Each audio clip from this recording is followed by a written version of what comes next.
Gloria al nombre de Jesús.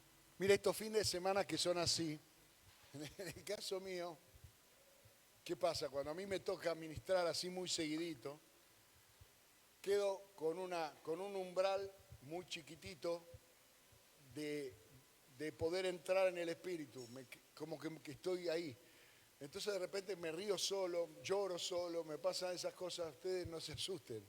Es, digamos, cuando uno quedó sensibilizado por haber ministrado durante dos días seguidos. Esta mañana estuvimos ministrando en la iglesia de San Andrés, una bendición de Dios, hermoso, mandan los saludos la pastora y el pastor Ariel y la pastora Silvia. Y quiero compartir con ustedes una palabra que el Señor me dio esta semana, que creo que para la iglesia del Señor es importante entender. Cuando nosotros hablamos de testimonio, hablamos de nuestro testimonio, normalmente nuestro testimonio lo manejamos de dos maneras. Está el que cuenta un milagro, el que cuenta una sanidad, el que cuenta una experiencia que tuvo con el Señor, y otros que cuentan el testimonio, o sea, la historia de su conversión. Pero cuando hablamos de testimonio, en realidad lo que estamos hablando es de dar muestras, es de dar pruebas. Un testimonio existe para probar algo. Y lo que nosotros intentamos probar, lo que Jesucristo nos pidió que probáramos, es que Él es el Rey. Dijo, recibiréis poder cuando venga sobre vosotros el Espíritu Santo y me seréis, a mí, me seréis testigos en Jerusalén, en Judea, en Samaria y hasta la última de la tierra. Por lo tanto, en nuestras vidas, el testimonio que deberíamos dar es el testimonio de Cristo Jesús. Es decir, está la fe del Señor en nosotros, está la palabra de Dios en nosotros, está el poder de Dios en nosotros, pero esa no es la única característica del Señor y esas no son las características que impactan sobre la gente para que conozcan al Señor. Jesús lo dijo así, mire, Lucas capítulo 7, verso 35. Una pequeña frase que dijo Jesús, que lamentablemente nuestra Biblia, la Reina Valera, la traduce bien, pero no está tan claro en nuestro lenguaje actual, como hablamos nosotros ahora, ¿no? Y Jesús le dijo, en un momento donde todo el mundo le cuestionaba, escuche la circunstancia. Jesús había estado predicándole a gente que venía de una vida completamente separada de Dios. Él, después de la conversión de Mateo, un recaudador de impuestos repudiado por todos los judíos, había hecho una cena en la casa y en la cena en su casa invitó prostitutas, invitó recaudadores de impuestos, publicanos. Cuando usted dice publicanos y pecadores, sabe de qué estamos hablando, ¿eh? Nosotros no necesitamos buscar palabras raras. Gente que era lo peor de lo peor, paraban en la casa de Mateo. Y le cuestionaban a Jesús, que Jesús comía y bebía con esa gente. Le cuestionaron a Jesús que estaba comiéndose un asado con los recaudadores de impuestos.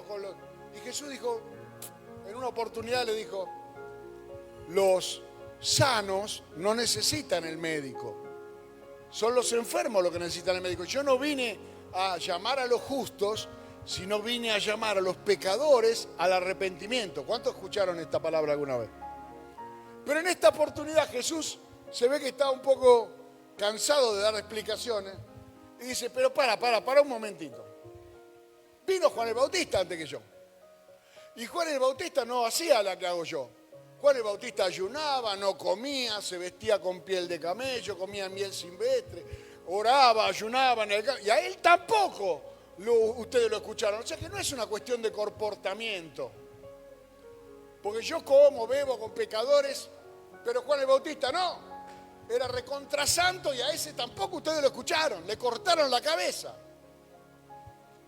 Entonces Jesús le dice, mas la sabiduría es justificada por todos sus hijos. Es una frase que necesitamos traducirla del castellano al castellano. Y en la nueva traducción viviente dice: pero la sabiduría demuestra estar en lo cierto por la vida de quienes la siguen. Es decir, por el testimonio de quienes siguen la sabiduría. La sabiduría demuestra estar en lo cierto, o sea que usted está siguiendo el camino correcto, que usted está caminando en la sabiduría de Dios por el testimonio de su vida, que al seguir a Cristo empieza a mostrar destellos de sabiduría, de inteligencia, de buenas decisiones, de un cambio de vida. Si Jesús se hubiera quedado solamente con las manifestaciones de poder, aún habiendo resucitado muerto, mire, Eliseo y Elías también resucitaron muertos, pero después de Eliseo no quedó nada. Mire, eran tan difíciles esos tiempos que Eliseo, cuando murió, fue tirado a una fosa común. No le hicieron ninguna honra al profeta.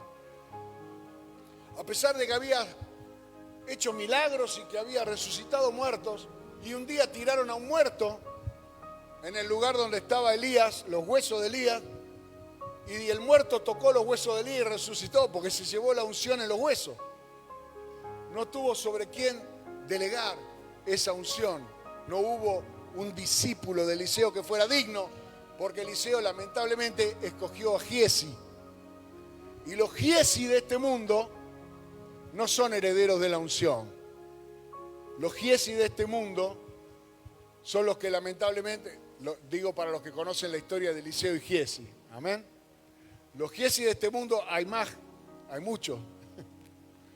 Van detrás de lo material, van detrás de lo que se ve. Eliseo iba detrás de lo que no se ve, detrás de Elías, detrás de la unción de Elías, de la herencia de Elías, porque había en él sabiduría. Así que estamos hablando de que es una necesidad.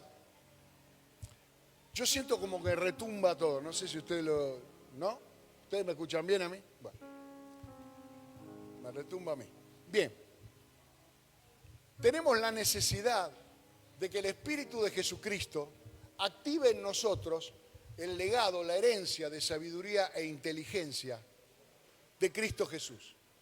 Si Cristo Jesús se hubiera limitado a hacer milagros, lo recordaríamos como un milagrero, como alguien que hizo cosas. Pero usted recuerde que cuando Moisés hizo milagros delante del faraón, Janes y Jambre, los brujos del faraón, también hicieron milagros. Milagros mentirosos, pero trataban de empardarle a Moisés los milagros. Pero, ¿por qué nosotros hoy estamos reunidos aquí en esta tarde? Porque nos ha llegado a nosotros la sabiduría de Cristo. Lo que nosotros venimos aquí a escuchar y lo que yo vengo a predicar es palabra de Dios, es la sabiduría y la inteligencia de Dios. Y si es que este evangelio ha sido predicado por más de 2000 años, es porque la doctrina y la palabra de Jesucristo no ha podido ser refutada, no ha podido ser contradecida, no ha podido bajo ningún punto de vista en más de 2000 años negar el poder de esa sabiduría. Aún la gente del mundo utiliza la sabiduría de Cristo sin saberla. ¿Cuántas veces ha escuchado usted decir a un tipo totalmente perdido, nadie es profeta en su tierra? Y son palabras de Jesús. O a un atorrante chorro decir al César lo que es del César y a Dios lo que es de Dios. Mire, en una oportunidad había un abogado en Venado Tuerto, fuimos con el que era el presidente de la Cámara, y había un abogado que jugaba 2 puntas. Para una Cámara defendía la industria nacional y para la otra los importadores. Entonces, el presidente de la Cámara, Roberto, lo encara. Le dice, escuchame una cosa, le dice al abogado, ¿no? Bueno, Roberto era así, era extraordinario, no tenía filtro. Le dice, al final de cuentas, ¿vos qué sos? ¿Estás a favor de los importadores o estás a favor de los fabricantes? Depende, dice, de mi cliente. Y el que esté libre de pecado que tire la primera piedra, dijo. Y yo digo, este atorrante usando la palabra del Señor a su favor. La gente ignora el caudal profundo de sabiduría y de inteligencia que nosotros tenemos y repite cosas sin saber. Pero nosotros no hablamos sin saber, ¿eh? Nosotros hablamos de lo que hemos visto, de lo que hemos oído, de lo que hemos experimentado. ¿Amén? Y usted dice, bueno, ok, tengo que comenzar esta carrera en el Espíritu Santo para vivir una vida de sabiduría. ¿Cuántos quieren vivir una vida de sabiduría? Yo quiero. ¿Amén? ¿Por dónde arranco? ¿Por dónde empiezo? Hay un ABC, hay un kinder, hay hay un lugar donde yo arranco, porque esto es un camino. Dice que la luz del justo es como la aurora, que va de la aurora desde el amanecer hasta que el día es perfecto, hasta que realmente el sol se para en el medio y alumbra todo y ya no hay sombra. ¿Vio cuando a las 12 del mediodía la sombra está justito abajo? Bueno, porque ha resplandecido el sol en todo su esplendor, y así debe ser la vida del creyente, va de menor a mayor. Y necesitamos resplandecer con la sabiduría y la inteligencia de Jesucristo. Entonces vamos al ABC, ¿amén? Hoy vamos a ir al jardincito, ¿sí? Proverbios capítulo 30, verso 24. Y lo digo así porque el autor de Proverbios está diciendo cosas pequeñas. Voy a enseñar algo, cosas muy pequeñas. Vamos a examinar unos animalitos y nos vamos a dar cuenta que esos animalitos son más sabios que los que en este mundo dicen ser sabios. Proverbios capítulo 30, verso 24. 4 cosas son las más pequeñas de la tierra, y las mismas son más sabias que los sabios. Las hormigas, pueblo no fuerte, y en el verano preparan su comida. Los conejos, pueblo nada esforzado, es decir, vago, bastante vago, pueblo nada esforzado, y ponen su casa en la piedra. Las langostas, que no tienen rey, y salen todas por cuadrillas. Es decir, no hay líderes en la comunidad de langosta, nadie saca la cabeza por encima del otro, no hay liderazgo. Y la araña, que atrapas con la mano y está en los palacios del rey. 4 cosas: hormigas, langostas, conejos y araña. Dígame que no está entusiasmado. A nosotros nos gustan los leones, los dragones, los dinosaurios. Nos gustan las cosas grandes, ¿amén? Pero la sabiduría está en estas pequeñas cosas. ¿Cuál es la sabiduría de la hormiga que muchos creyentes no tienen? Vivir según un plan. Tener un plan de vida. La hormiga no improvisa. Dios no improvisa. La hormiga sabe en qué momento hay que trabajar, porque habrá un momento donde no podrá trabajar. Hace su provisión para los tiempos en los cuales ya su fuerza no será la misma y sus circunstancias no serán las mismas. Y tiene la capacidad de vivir según un plan y de administrar para que aquellos recursos que están a su alcance sean suficientes para los momentos donde esos recursos dejan de fluir. Y eso lo sabe la persona que los años provocan cambios en nuestra vida, los gobiernos provocan cambios en nuestra vida, los trabajos provocan cambios en nuestra vida, el crecimiento de la familia provoca cambios en nuestra vida. Muchas cosas que nosotros tenemos que anticipar para poder administrar con sabiduría, aprendiendo no de Einstein, sino de las hormigas. Y nosotros tenemos que entender en la iglesia del Señor también, que la iglesia del Señor debe planificar. Yo durante un tiempo, colaboraba con un pastor, Dios lo bendiga, lo amo, lo quiero, pero en esto tenía menos sabiduría que las hormigas. Y lo dice el Señor, no lo digo yo. Le encantaba improvisar todo al chabón. Todo era a último momento, faltando 5 minutos. Pero el tipo siempre confiaba que el centro le iba a pegar en la espalda y iba a entrar. O sea, siempre confiaba en que a último momento Dios iba a mandar un paracaídas, un rescate, algo iba a pasar.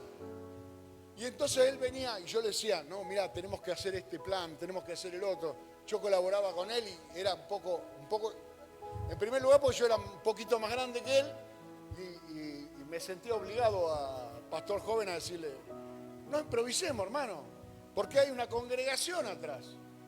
Y dice, no, pero fíjate, mirá, esto, pasó lo otro, pasó aquello. Digo, sí, pero mientras tanto nos morimos de angustia. Digo, hasta que Dios te mandó la respuesta, estuvimos nosotros ahí con el ansia, esperando que pase algo. ¿Por qué? Porque no teníamos plan. Porque de repente, bueno, sí, hicimos la reunión. ¿Quién va a predicar? ¿Cómo quién va a predicar? No, ¿cómo quién va a predicar? Bueno, Dani va a predicar. Porque preguntó. No. Es serio, tenemos gente a cargo. Viajamos a Tucumán, viajamos a Comodoro Rivadavia, viajamos a Misiones, hacíamos un viaje bárbaro. Llegábamos ahí, juntaban todos los pastores y venían y me decían, ¿quién va a predicar? No, ¿cómo quién va a predicar? Están los pastores acá, todos escuchando. Y vos tenés palabras. Sí, tengo, pero no es lo mismo que vos me hubieras dicho. Y hay que estar preparado, siempre hay que estar preparado. Sí, hay que estar siempre preparado, pero vivimos con angustia. Esa seña todos los varones la entienden. Vivimos con angustia. Las hormigas planifican. La vida tiene que tener un plan. Hay un tiempo para todo. Yo le venía diciendo a Seba y a Caro en el auto cuando veníamos para acá, que yo a Marianela y a Ruth le decía que los hombres de la antigüedad vivían 900 años, 800 años, ¿no es cierto?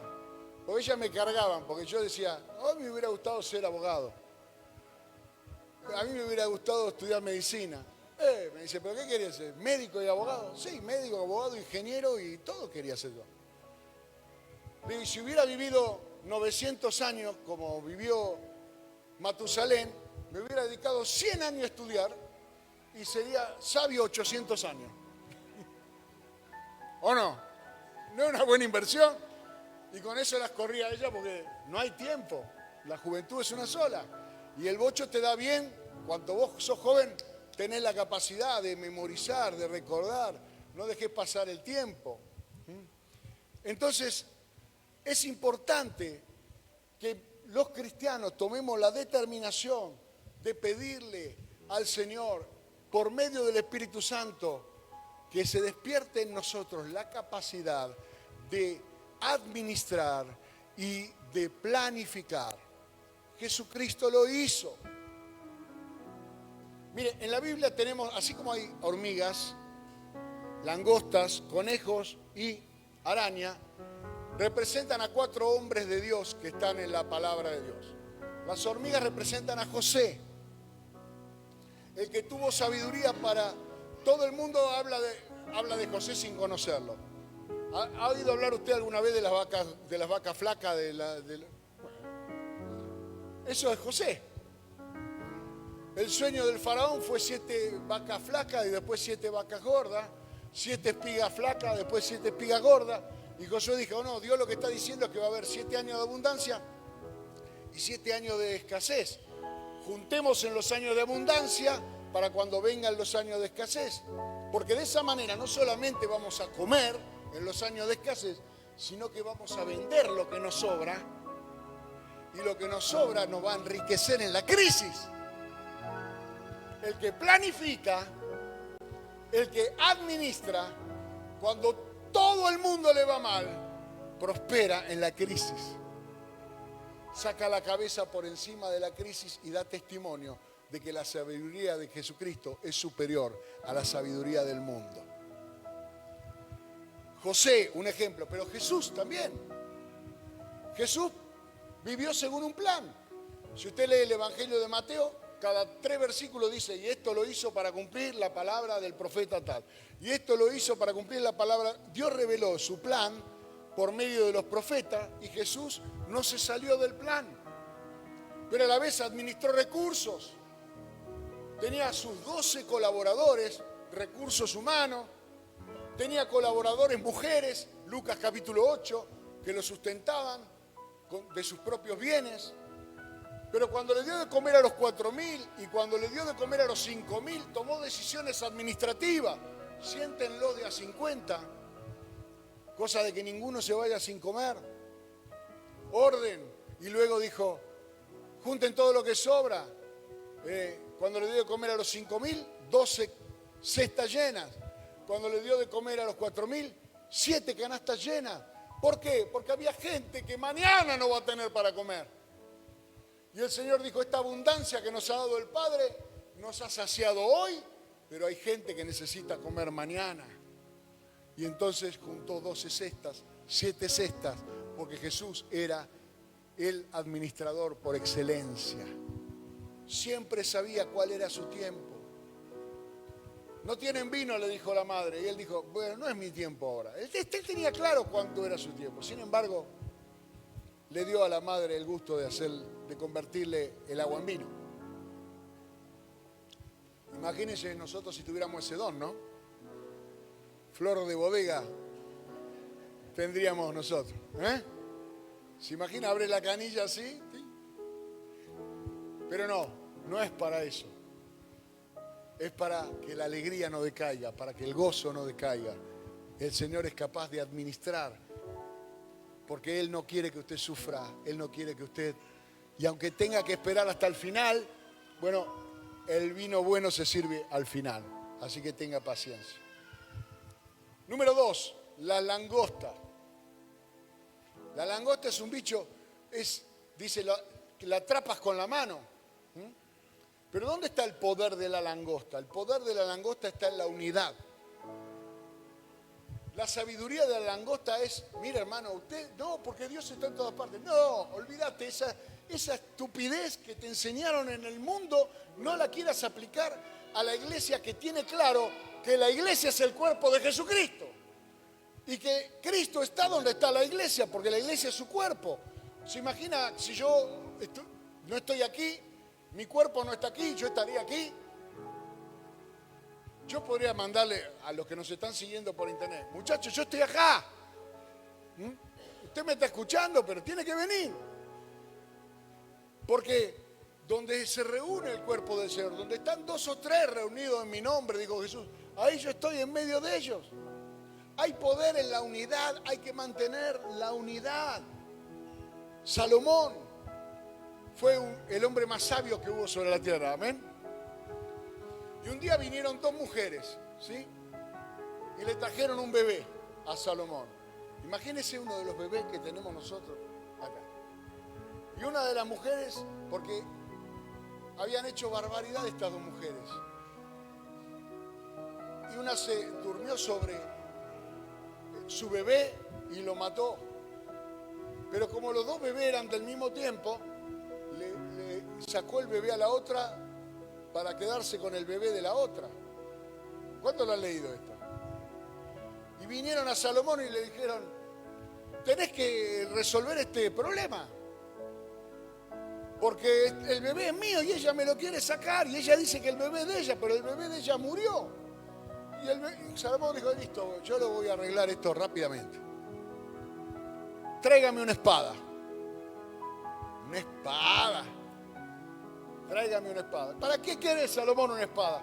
Mitad para cada uno. ¿Cómo mitad para cada uno? Dijo la que era la madre. La otra dijo, sí, mitad para cada uno. Total, el bebé de ella había muerto. Pero la que era la verdadera madre dijo, no, dáselo a ella, pero no lo mates. Porque el amor prefiere perder antes que dividir.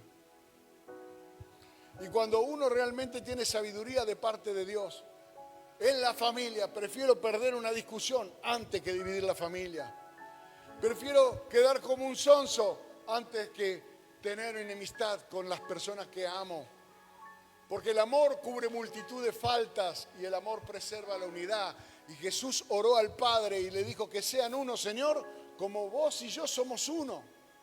Indivisibles, no la unidad de los borrachos que se toman unos vinos y dicen, te quiero un montón a vos. No, sino la unidad de sentir somos inseparables. Soy carne de tu carne, hueso de tu hueso. Hay personas con las cuales en el pasado yo he dicho, yo realmente te amo, te quiero, sos como si fueras mi carne y mi hueso. Y de repente he visto que se emocionaban por un momento, pero después cuando me tuvieron que dar la espalda, buenas noches Bariloche. Pero bueno, hermano, el que ama preserva la unidad, y mi unidad es con el cuerpo de Cristo. Y yo no voy a dejar ni mi ministerio, ni mi servicio a la iglesia del Señor y a mi familia y a mi país, porque nosotros aquí estamos brindándole un servicio al país. Porque mientras nosotros predicamos la palabra, hay un borracho que no se emborracha más, hay un hombre golpeador que no golpea más, hay un adicto que no se droga más, hay un tranza que no vende más, nosotros estamos brindándole al país un servicio por amor a las almas, por amor a la patria, por amor a los hermanos, por amor a la familia. La unidad es el resultado del amor, porque dejará el hombre a su padre y a su madre, se unirá a su mujer y serán una sola carne. Y así estaban en Edén. Dice que estaban desnudos y no tenían vergüenza porque eran una sola carne. Y Adán dijo, oh, esta mujer le voy a llamar varona, porque del varón fue tomada. ¿Leyeron eso en Génesis? Pero después cuando Eva se mandó la macana de escuchar a la serpiente, dijo, su nombre será Eva, porque es la madre de todos los varones. Se la sacó de encima, hermano. Ya no se llama más Daniela, diría yo, ¿no? Ahora se llama Eva, porque es la madre de todos los varones. Chau, hermano. ¿Entiende? Y ya tenían vergüenza de estar desnudos. ¿Quién se lo enseñó? Todo lo malo viene por enseñanza de Satanás. Jesús le dijo, ¿quién te enseñó que estaba desnudo? ¿Quién te enseñó a tener vergüenza? Eso es por causa del pecado. Comieron del árbol. ¿Entiende? ¿Me estoy explicando bien? Bueno, gloria al nombre de Jesús. La unidad de las langostas, hermanos, son más inteligentes que muchos de nosotros. Salomón entendió la importancia de no dividir. Los conejos, me gustan los conejos porque dice que son un pueblo que no hace mucho esfuerzo, ¿no? Los conejos son más bien tirando a argentinos, ¿no? Somos medio conejín. Pero hay algo que los conejos tienen claro, que es que deben separarse de los predadores. Que es muy peligroso andar en el mundo cuando el diablo anda como león rugiente buscando a quien devorar. Y entonces, como ellos no tienen fuerza ni tampoco tienen ganas de pelear, porque imagínense una pelea de un conejo contra un lobo, está perdido. Entonces, ¿qué hacen? Construyen sus casas en la roca. Y nosotros, si usted quiere vivir una vida donde no esté todo el tiempo rompiéndose la cabeza, luchando y esforzándose innecesariamente, construya su vida sobre el fundamento firme, la roca de la palabra de Dios. Cristo es el fundamento, es la roca, es el refugio, es el que nos hace santo, el que nos separa de los depredadores. La santidad del cristiano es lo que lo preserva con salud, es lo que lo preserva con integridad. Ser santo es para nuestro bien. Es como el mandamiento del colectivo que dice, no saque la mano por la ventanilla. Al colectivo no le hace nada que usted saque la mano por la ventanilla. Le hace a usted si le arrancan la mano. Hace un tiempo atrás fuimos con Marga al banco y yo saqué la mano para estacionar y pasó uno con una moto y me llevó la mano. Por la misericordia de Dios no me rompió el brazo, porque gracias a Dios tengo el brazo fuerte, pero me llevó puesto el brazo en la moto, venía fuerte el tipo. Y lo reflejo también, ¿no? Pero, qué estúpido, ¿cómo voy a sacar la mano así sin mirar para atrás? Lo que hay. Y en el colectivo decía, no saque la mano por la ventanilla. ¿Por qué? Porque había muchos tipos como yo que sacaban la mano sin mirar. El mandamiento de Dios te hace fuerte, el mandamiento de Dios te preserva. La palabra de Dios es tu escudo, tu fortaleza, tu alto refugio, tu castillo, tu escondedero. El salmista decía, Cristo es mi roca. Me acuerdo cuando yo empecé a ir a la iglesia hace 50 años atrás y cantábamos, bendito sea Jehová la roca, porque Él es nuestra fortaleza, Él es el que nos protege. Hermano, estar en Cristo, estar en la palabra de Dios, poner en la vida, edificar su vida con fundamento en la palabra de Dios, es lo que lo va a mantener a salvo de Satanás, el depredador. Anda como león rugiente buscando a quien devorar. ¿Sabe a quién devoran los leones? Los leones no van y encaran al jefe de la manada. Los leones se comen al que anda boyando, al que anda medio perdido, al que anda rezagado. Ese día cuando el jefe de la manada dijo, vamos, la cebra esa se quedó por ahí. Y a esa se comió el león. ¿Usted ha visto la cebra? Qué bicho tan llamativo, ¿no? Un caballo rayado.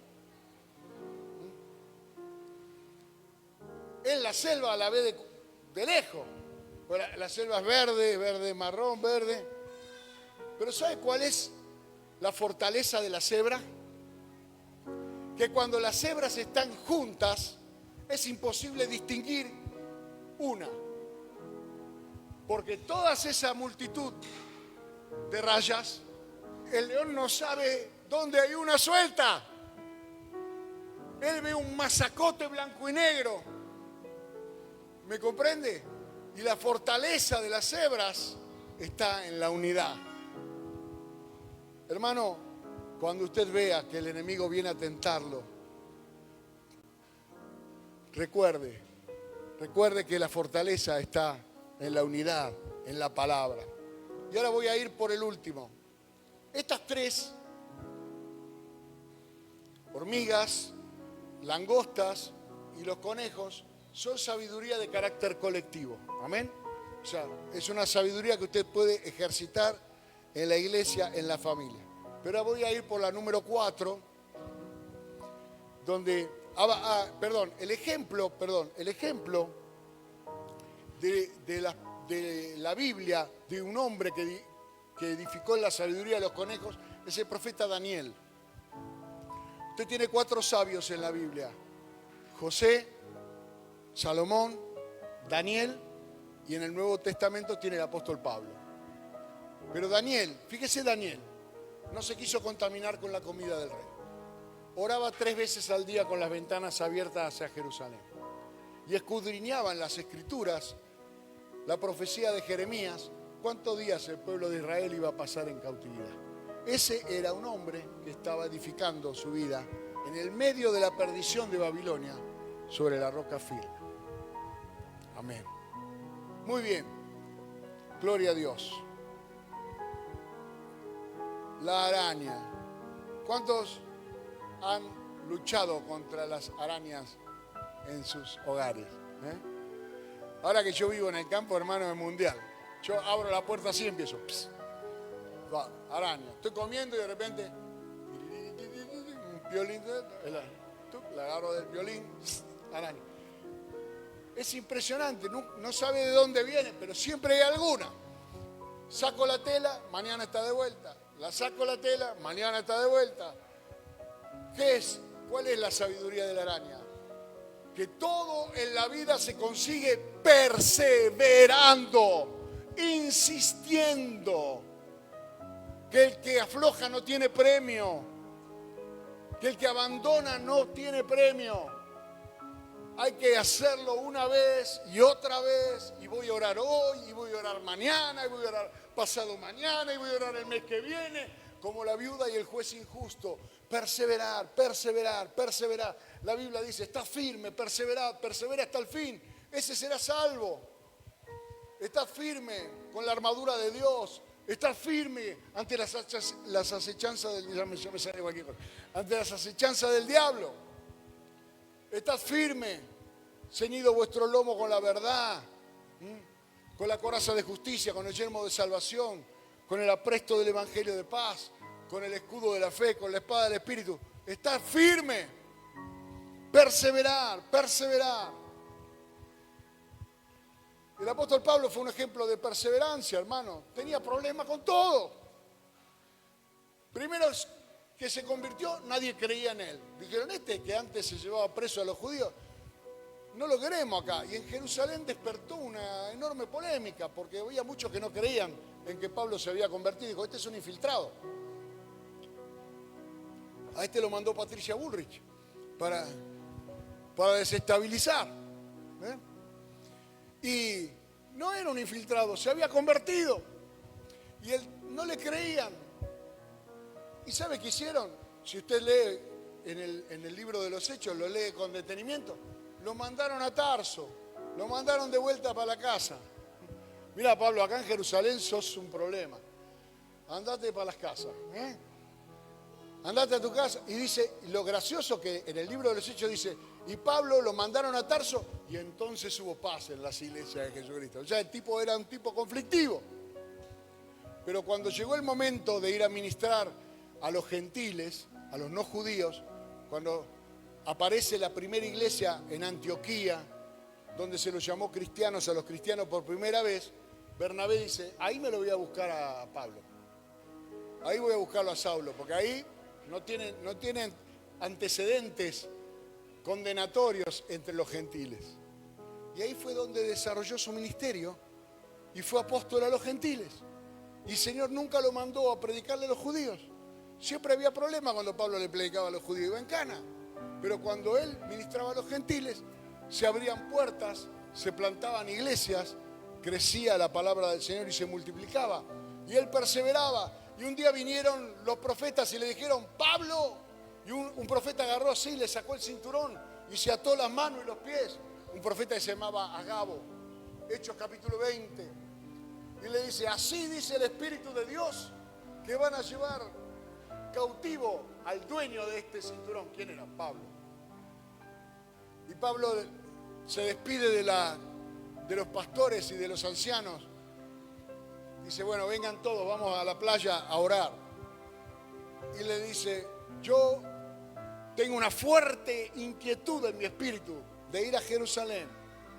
Pero por todo lado vienen los profetas y me dicen que me esperan cárceles y persecuciones. Pero en Hechos 20:24 dice, pero de ninguna cosa hago caso, ni estimo preciosa la vida para mí mismo, con tal que acabe con gozo mi carrera y anuncie el evangelio para el que fui elegido por el Señor. Él sabía que en la perseverancia estaba el cumplimiento del plan de Dios.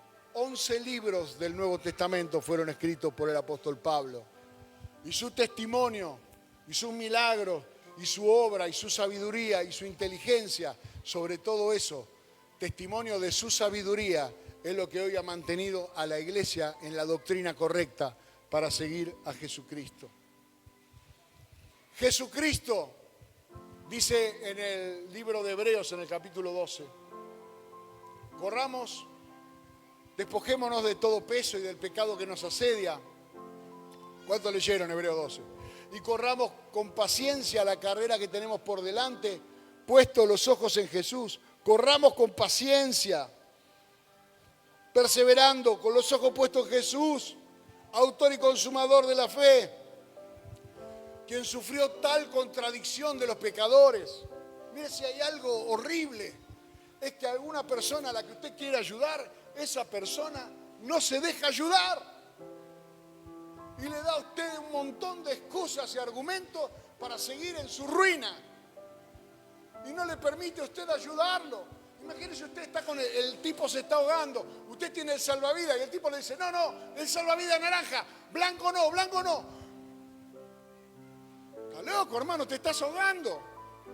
No podés elegir.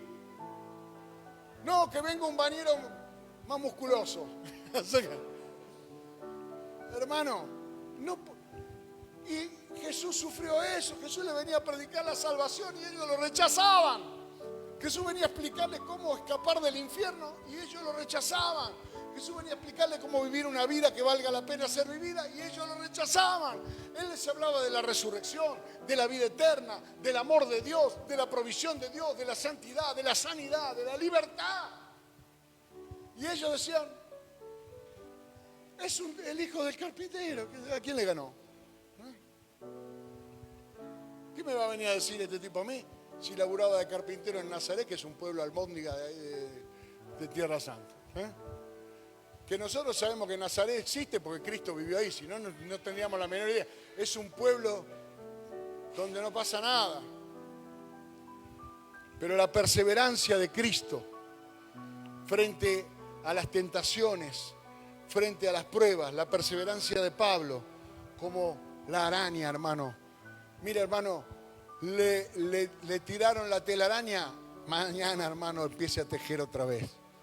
En su familia ve que la cosa retrocedió como en el estanciero, vuelve a la salida, pague 5.000 pesos, tira los dados de vuelta.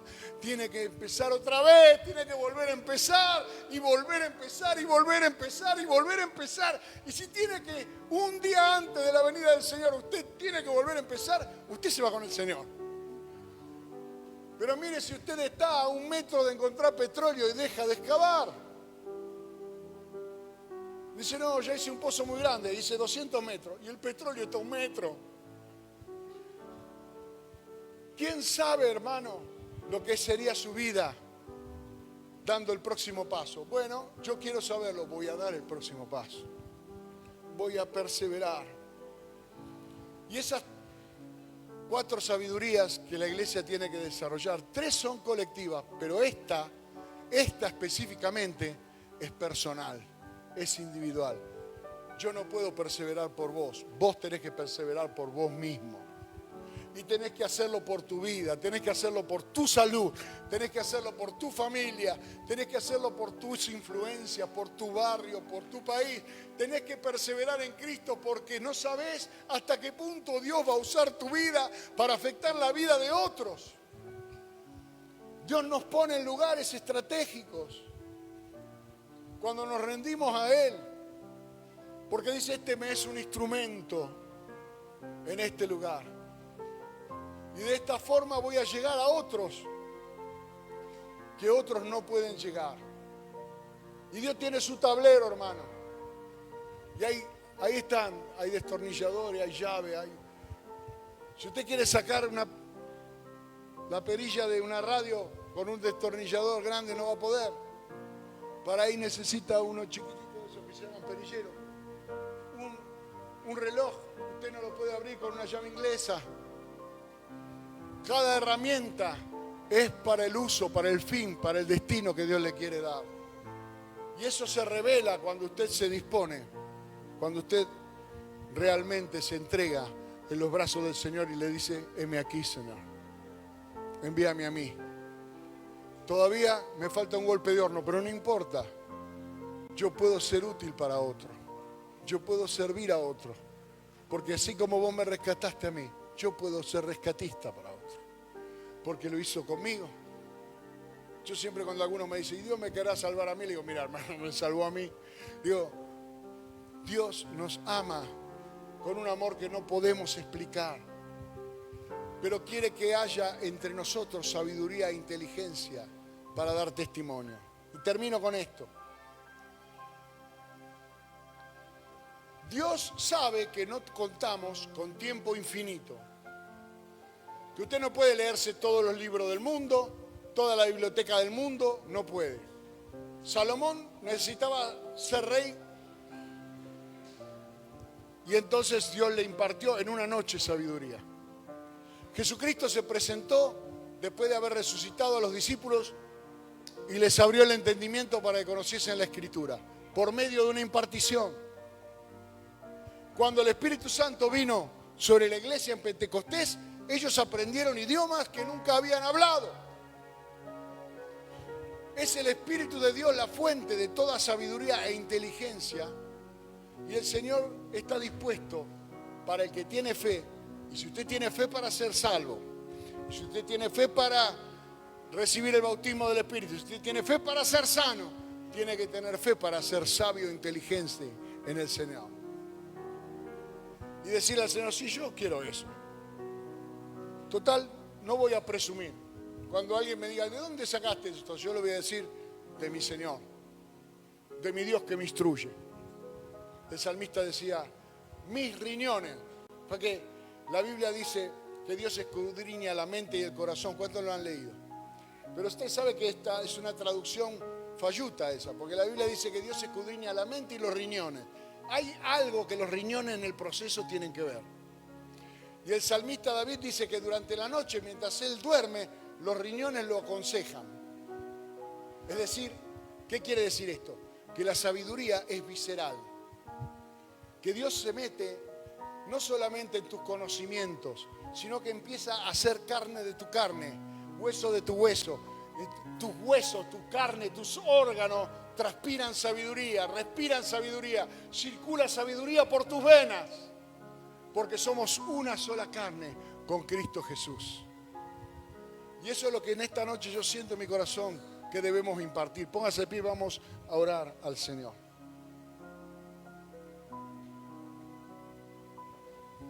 Yo, Jehová, dice en el libro de Jeremías, el que escudriña el corazón y los riñones.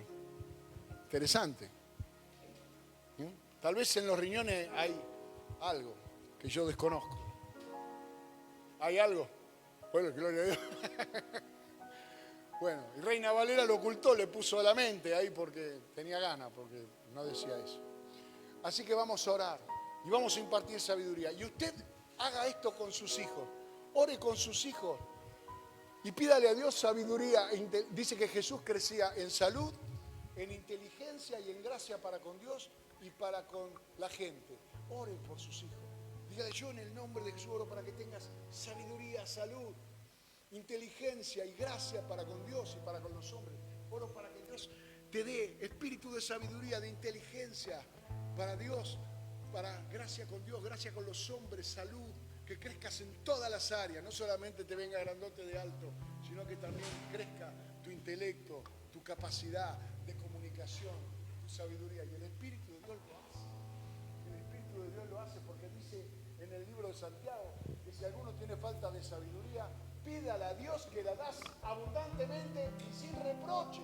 Es decir, que Dios nunca le va a decir, no venga con eso. Sabiduría sobre todas las cosas. Inteligencia sobre todas las cosas. Compra la verdad y no la vendas, dice en el libro de Proverbios. Oramos al Señor. Padre, en el nombre de Jesús. En el nombre de Jesús, Señor, te bendecimos. Porque tú eres la fuente de nuestra salud, nuestra paz y nuestro gozo. Y también eres nuestro entendimiento. Como hemos cantado, eres nuestra plenitud. En ti tenemos la plenitud de todas las cosas. Y si te tenemos a ti, Señor, tenemos todo. No significa que no nos vamos a cuidar, ni significa que no vamos a estudiar, todo lo contrario. Pero a partir de nuestras oraciones, tendremos el entendimiento abierto para comprender la ciencia, para comprender, para memorizar, para poder hablar con autoridad con aquellas personas que solo reconocen a los inteligentes y a los sabios. Y no hubo en la tierra nadie más sabio ni más inteligente que aquel que nos ha dado su Espíritu. Y así como el Espíritu de Dios nos vivifica en nuestros cuerpos mortales, el Espíritu de Dios activa en nosotros hoy inteligencia y sabiduría para no volver a caer, para no volver a cometer errores, para no dejar puertas abiertas por donde el enemigo se quiere entrometer, para preservarnos como las hormigas, como los conejos, como la langosta, como la araña, perseverando. Espíritu de Dios, bienvenido a este lugar. Llénanos y cámbianos. Señor, no tenemos tiempo infinito para ir a 1000 universidades, ni para leer toda la enciclopedia británica, ni para leernos toda la biblioteca. Pero sí tenemos un momento de fe hoy, para recibir una impartición como la que tú hiciste con los discípulos. Recibí del Espíritu Santo, soplaste sobre ellos y el entendimiento de ellos fue abierto para que comprendiesen las Escrituras. Y se asombraban de su sabiduría, porque eran hombres sin letras y vulgares, pero hablaban las maravillas de Dios. Y esta iglesia, el deseo de mi corazón es que se distinga, sea como una ciudad que está puesta en un cerro muy alto y que su luz no se puede ocultar. Que sean lámparas que no puedan ser escondidas debajo del almud. Que seamos como tú nos enviaste a ser, la luz del mundo que está en tinieblas, que está en oscuridad. Que nuestra luz alumbre los corazones de los hombres en toda palabra de ciencia, de sabiduría, de profecía, de interpretación, de discernimiento. Aleluya. Y mientras estamos adorando, si usted quiere que oremos, quiere una impartición, yo soy testigo del poder de Dios en esa área. El Espíritu de Dios nos ha ungido. Y si usted quiere recibir de parte de Dios en esta tarde, no tenga vergüenza y pase que vamos a orar, imponiendo las manos como dice la palabra de Dios, para que reciba sabiduría de Dios, inteligencia de Dios. Y usted tiene que creerlo como cree en la sanidad, como cree en la salvación, como cree en todo lo que hemos ministrado y ha visto la gloria de Dios, para que el Señor ahora abra tu entendimiento y te dé inteligencia y sabiduría como nunca antes, en el nombre de Jesús. En el nombre de Jesús. En el nombre de Jesús.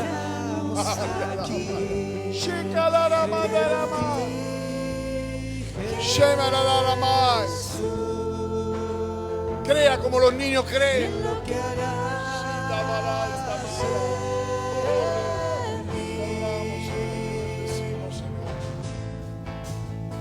Santo es el Señor. Te bendecimos, Jesús. Ore cada mañana al Señor. Así como pide el pan nuestro de cada día. Pídale al Señor cada mañana sabiduría, entendimiento para las decisiones que tiene que tomar. Gracia para con la gente que lo tiene que escuchar y a la que usted tiene que convencer. Y ahora vamos a participar de la cena del Señor. Amén. Justamente la cena del Señor es la que nos recuerda la unidad. Sí, por favor. Ahora tengamos un momento de no caminemos tanto, ¿eh? No deambuléis tanto. Quedaos quietos, Timoteo. Gloria al nombre del Señor. Jesús, para que tuvieran los discípulos una representación de la unidad, para que ellos tuvieran en claro que fueron llamados a ser una unidad, Él partió con ellos el pan, bebieron el pan, bebieron una copa que representa que somos un solo cuerpo y que también por una sola sangre fuimos nosotros comprados por precio. Y eso es lo que vamos a hacer en memoria de Jesucristo. Amén. No camines con eso, quédate ahí. Dale. Dale, haceme una haceme. Dale. Chichi, quédate ahí, haceme caso una. Ahí, allá. Dale. Porque, así sí. Bueno, hacé la tuya. Bueno, la noche que el Señor fue entregado, tomó pan y habiendo dado gracias, lo partió y dijo: tomad y comed, este es mi cuerpo que por vosotros es partido, haced esto en memoria de mí. Y el cuerpo de Cristo Jesús fue molido por nuestras rebeliones y pecados para que nosotros pudiéramos conservar esta unidad. Oramos, Señor, te damos gracias en el nombre de Jesús por esta unidad que hemos recibido, por impartición, por tu oración, por el precio que pagaste por nosotros en la cruz. Y en el nombre de Jesús de Nazaret, nosotros proclamamos, Señor, nuestra identidad como iglesia de Jesucristo. Y celebramos esta unidad participando del pan en memoria tuya, como nos enseñaste. En el nombre de Jesús, participe del pan.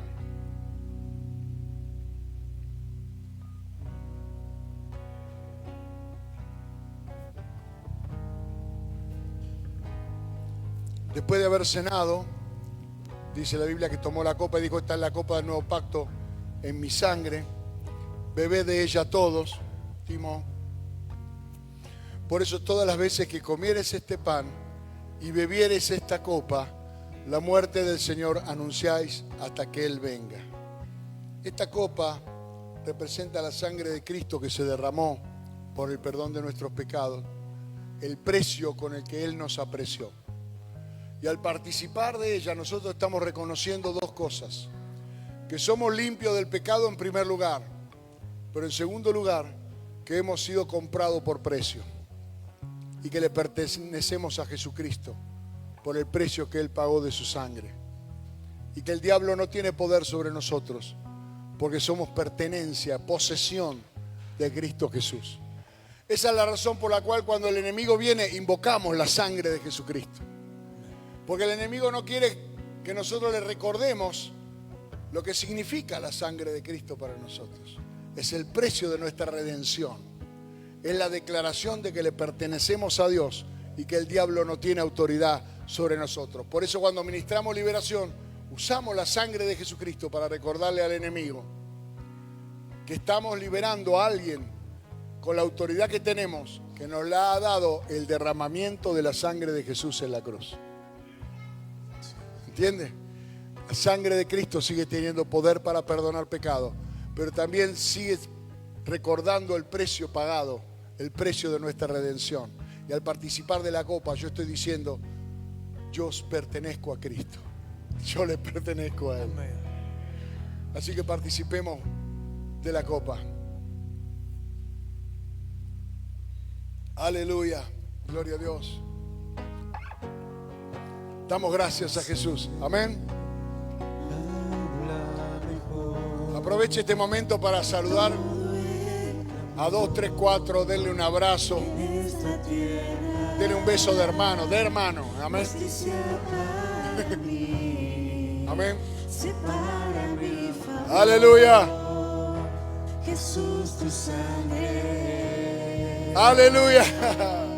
Oh, gracias, Jesús. Bendiga a su hermano, dígale: te amo, hermano, te quiero en el nombre de Jesús. Aleluya.